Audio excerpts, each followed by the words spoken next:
Et bonjour tout le monde, bienvenue à une tasse de tech. Bonsoir Pascal Forget. Moi je dis bonsoir, toi c'est bon matin en fait, je pense. Quoi que Bonjour. je réalise que Bonjour j'ai Alain McKenna. j'ai fait un dangereux anglicisme en disant bon matin, surtout parce que Oui, en fait c'est une édition spéciale, puis d'ailleurs ça va être une édition écourtée parce que je suis à l'extérieur. Je dis bonsoir parce que je suis présentement au Vietnam, sur l'île de Nha Trang, qui est quelque part au sud, ce petit pays asiatique auquel on pense pas souvent quand on pense Vietnam, c'est-à-dire quand on pense Asie, on pense technologie, on pense plus à la Corée, au Japon, accessoirement à la Chine, parce que la Chine, c'est gros. Mais le Vietnam est en train de faire une grosse poussée, je veux dire économique au sens plus large, mais bref, ça explique ma présence ici. Euh, Toi, Pascal, t'es frais dispo là, en ce matin de début avril. Je te laisse présenter nos commanditaires pour partir ça comme il faut. Là. exactement. Nos partenaires pour le podcast, c'est Microsoft, TELUS, Jura. Jura et sa machine à café E8. D'ailleurs, j'en ai besoin ce matin. Toi, t'es le soir, t'es peut-être plus caféiné. GoDaddy.ca, C23 qui diffuse notre podcast. Tout le groupe Cogeco, on vous salue. Et Alain McKenna, on peut lire tes aventures, j'imagine, dans le devoir. Oui, ben, c'est pour ça que Ce je que suis tu ici. fais On va en ce avoir moment. un reportage détaillé sur les raisons de mon déplacement. Écoute, c'était long. Pour venir ici, il fallait que je passe par San Francisco et de San Francisco à c'était pas Hanoï, c'était une autre pays dans le sud. C'était 17 heures ininterrompues d'avion. Dans un avion, évidemment, qui n'avait pas de connexion Wi-Fi, parce que souvent on a du Wi-Fi maintenant dans les avions, donc on peut travailler au moins. Mais là, c'était pas le cas. Alors, c'était long. Par contre, je suis ici à l'invitation d'un groupe qui s'appelle le VIN Group, VIN Group, qui a lancé, on l'a vu dans les derniers mois à Montréal et en Amérique du Nord, une nouvelle marque de voitures électriques qui s'appelle VinFast. Les gens qui suivent un peu ce que je fais savent que je fais de l'auto et de la techno. D'ailleurs, j'ai enregistré avec notre collègue Benoît Charette, ça tient la route de cette semaine. On l'a fait en direct.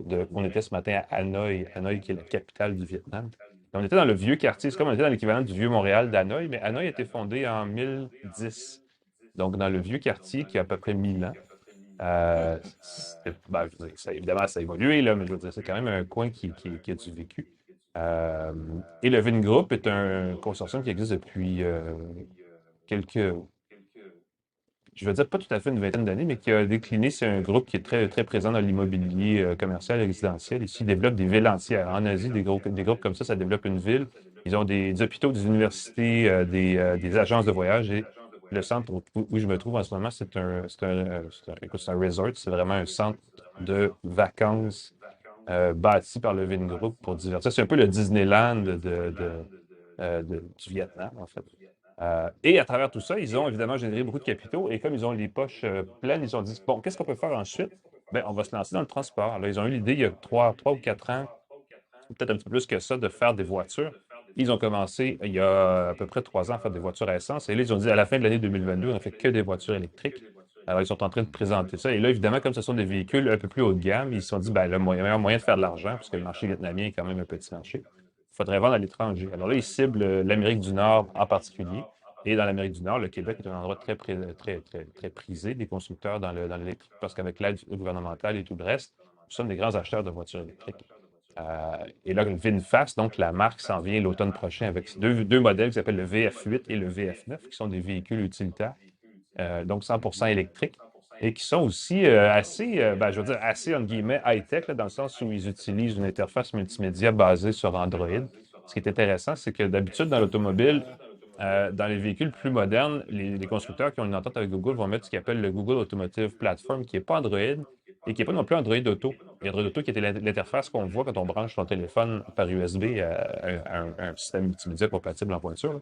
Mais là, dans ce cas-ci, ça a l'air d'être Android stock, donc vraiment un peu comme dans le jargon, on dit AOSP, là, Android Open Source Platform, c'est vraiment la version de base de ça. Et ils ont ajouté à ça une commande vocale qui n'est pas l'assistant Google, qui est l'assistant VinFast, tout simplement.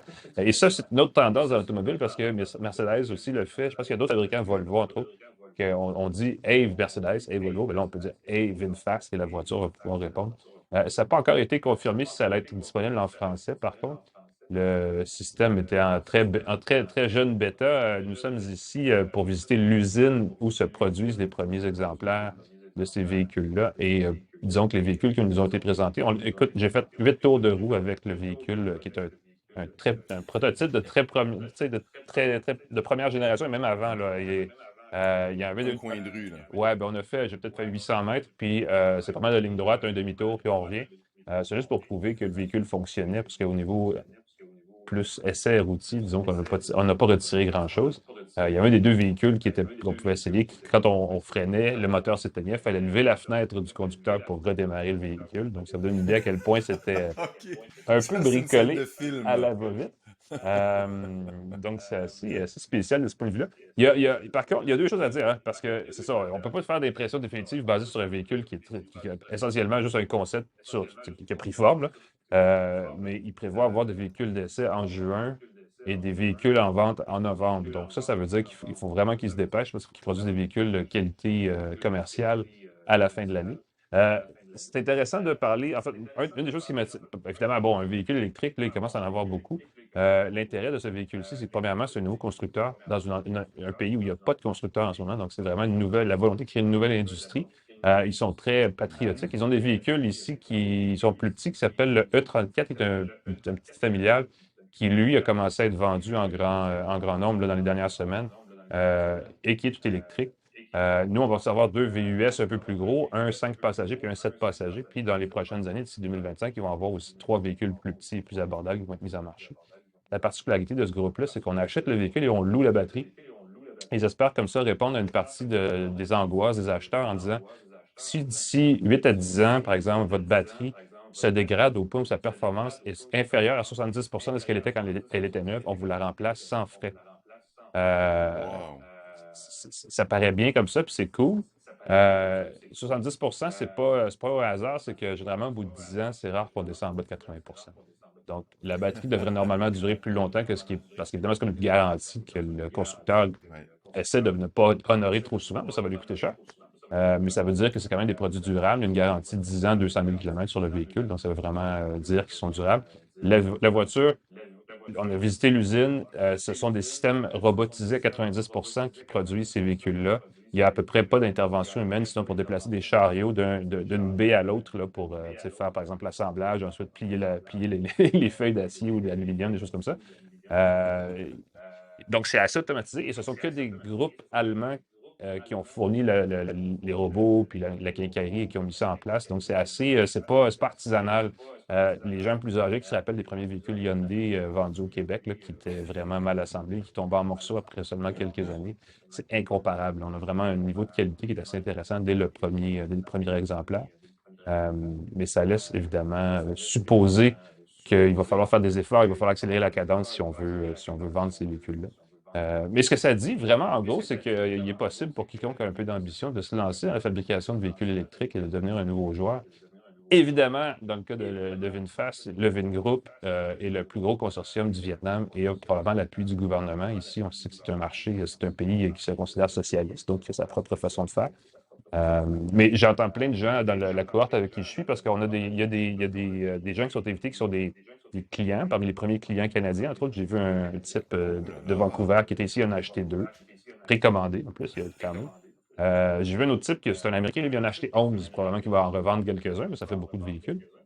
Mais il y a beaucoup de gens comme ça. Puis bon, il y a quelques Québécois, il y a des Canadiens aussi. Puis dans l'ensemble, il y a quand même, hey, ce serait le fun d'imaginer si nous, au Québec, on pouvait faire ça parce qu'on a toutes les ressources qu'il faut pour vraiment produire des voitures et des choses comme ça. Puis on sait que la question revient fréquemment. Et là, avec l'électrification, on va beaucoup parler. On va voir des fabricants. Bon, on a vu Tesla apparaître dans les dernières années. Il va en avoir d'autres.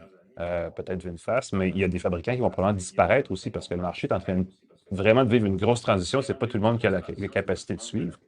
Et dans ce contexte-là, là, on a une stratégie pour les batteries au Québec, on a une stratégie pour l'approvisionnement de paquets d'affaires. On fait beaucoup de véhicules commerciaux et on veut les faire en façon électrique. On pense à Lyon Électrique qui veut faire des autobus.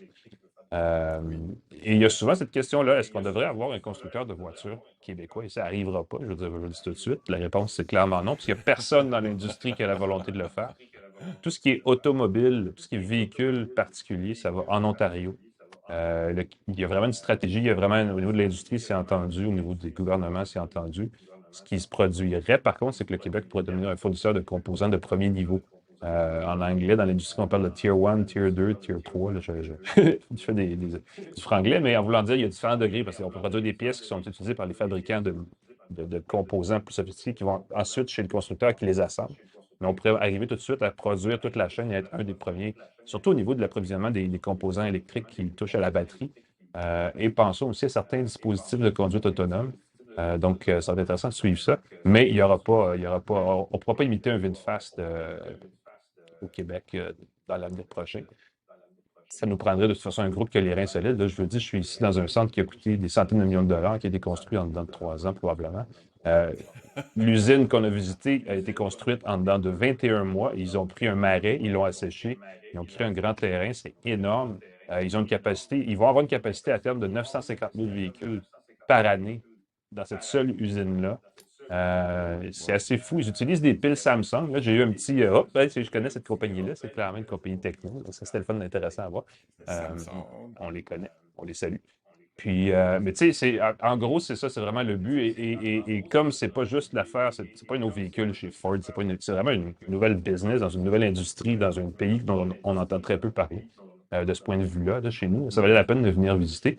Et c'est pour ça, finalement, que je suis ici. Et c'est probablement la phrase et écoute, le speech le plus long que j'ai fait de ma vie devant une caméra. Donc, je vais, je vais arrêter, je vais te laisser Non, non, non, mais c'était intervenir. fantastique. Ce qu'il faut remarquer, ceux qui nous regardent en vidéo, vous pouvez voir derrière Alain, en ce moment, il y a un jeu de lumière. C'est assez fantastique quand tu dis que tu étais dans une espèce de Disneyland. On le Mhm. sent dans l'image, ceux qui vont nous regarder sur YouTube. Écoute, tu reviens quand? C'est un voyage extrêmement court, là, Vietnam, Ben, Montréal, aller-retour. c'est 4 jours de voyagement pour 3 jours de visite parce que on est parti lundi dernier et je reviens dimanche. Donc, ça fait une semaine. Mais il y a vraiment, avec le décalage et le temps que ça prend à se déplacer, j'ai perdu mardi. Je suis parti lundi puis je suis arrivé mercredi. Donc, pour moi, il n'y a pas eu de mardi cette semaine.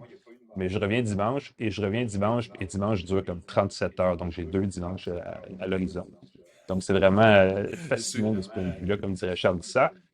Mais c'est juste les heures qu'on peut dormir parce que je n'ai rien à faire dans un avion pendant 17 heures à part lire ou regarder des vidéos. Euh, donc, voilà. Écoute, je vais faire une parenthèse parce que nous sommes quand même une tasse de tech, donc nous sommes des gens qui connaissent les technos, et donc nous pouvons parler de ces choses-là de façon intelligente. Quand on parle longtemps et qu'on n'a pas de connexion et qu'on arrive dans un nouveau pays, qu'on sort sa tablette et qu'on veut regarder des vidéos, qu'est-ce qu'on fait? Cette semaine, il y a des nouveaux épisodes de certaines séries que je regarde à la maison qui sont sortis, donc je vais les télécharger pour les mettre sur ma tablette et les regarder au retour. Malheureusement, quand je suis dans un autre pays, c'est géobloqué, je ne le peux pas.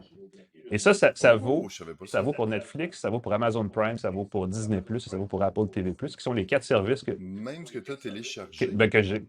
on ne peut pas les télécharger, même si on a un compte canadien, quand on est à l'étranger, à cause du géoblocage. Et cette notion de géoblocage-là vaut C'est aussi vrai. pour les applications de télé en direct, RDS et Illico, que j'utilise pour regarder la télé à distance, sont géobloqués à l'extérieur du Québec. Ce qui est complètement stupide et absurde quand on y pense, parce qu'à la fin de la journée, on a besoin de ces services-là quand on n'est pas à la maison et quand on travaille et qu'on est des gens d'affaires ou peu importe.